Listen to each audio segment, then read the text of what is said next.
As a sworn police officer, there are many instances on and off duty in which they are required to use force in order to keep themselves and or others safe. Officers have a duty to intervene in many situations. While using force, there is a large amount of discretion surrounding when and how much force to use.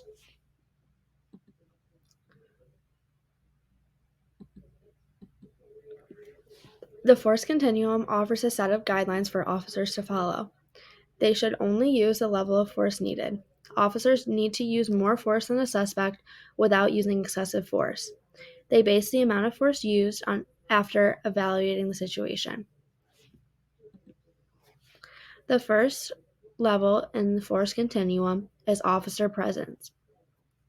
Within this level, no force is used. The presence of law enforcement officers helps to stop and deter many crimes. The next step is verbalization. The only force used in this step is verbal, not physical. Officers maintain calm and non-threatening tone while issuing verbal commands. Within this level, officers may increase their volume, but they do not use physical force. The next level is empty hand control. Within this level, officers start with grabbing and attempting to restrain individuals.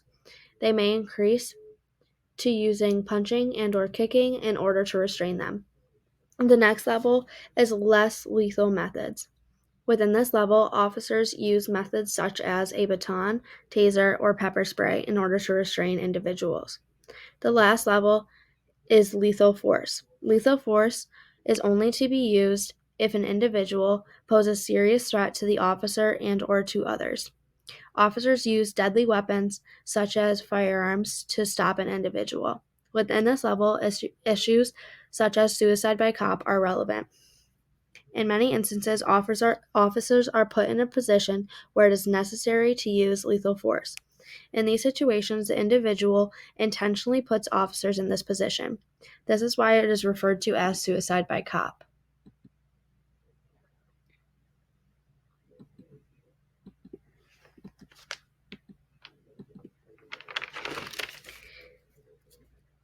The Supreme Court case Tennessee v. Garner changed the use of deadly physical force in the United States.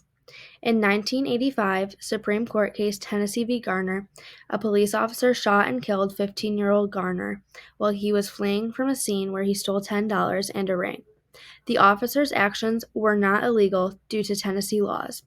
The Supreme Court ruled that officers were only allowed to use lethal or deadly force if the fleeing subject posed a significant threat to the officer and or to others.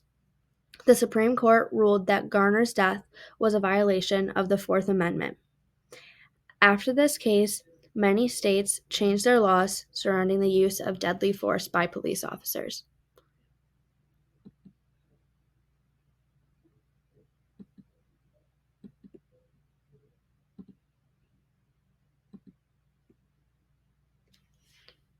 There's major differences between the terms excessive force and excessive use of force.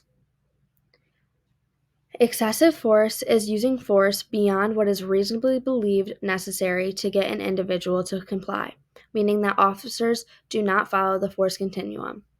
Excessive use of force means that force is lawfully used in too many separate incidents, meaning that the officer is using force too frequently.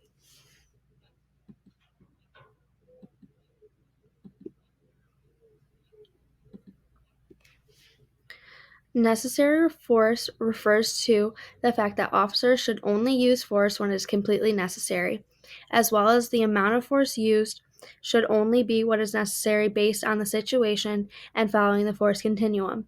Use of force should be the last option for officers. Officers are often forced to make fast decisions, which can cause difficulty ensuring that only necessary force is used.